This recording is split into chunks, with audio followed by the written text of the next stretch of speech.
when it comes to ethics, when it comes to moral behavior in the world at large, but also when it comes to moral behavior in large companies, I think we are swimming against the tide. And the series of scandals that have beset us over the past few years is a good indicator of that. That's not the only area in which we swim against the tide with respect to moral behavior, but it's one important one.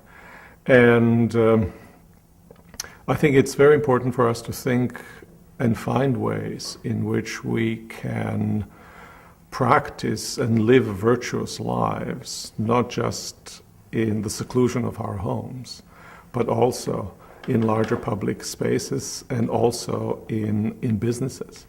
A lot of people, of course, are putting their heads together to figure out what might be the best way to do that. And especially it's relatively easy to think of ways of doing that when it comes to conducting the business itself, being virtuous as one goes about doing business. Of course, pressures are immense, and those pressures come often from the need to satisfy the bottom line, from the need to increase the shareholder value.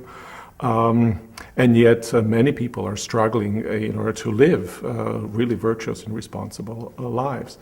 What I find to be the most significant aspect of this issue is not so much living virtuous lives as we conduct our business, but figuring out what might it look like to set virtuous goals for business to pursue.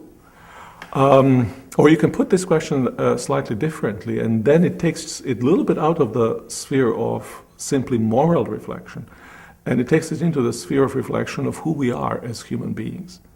And that would be the question, how do businesses, how do also other spheres of life, how do they contribute to an authentically flourishing human life? Is it simply by increasing the bottom line, and then it adds up to a flourishing life?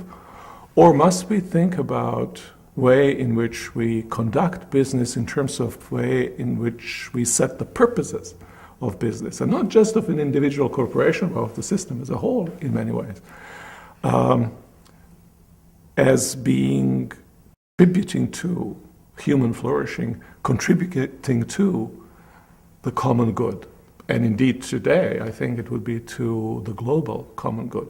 And my sense is that as long as we are unable to pursue business in view of human flourishing and in view of a global common good, it will be difficult for us to bring moral consideration to bear upon business practices.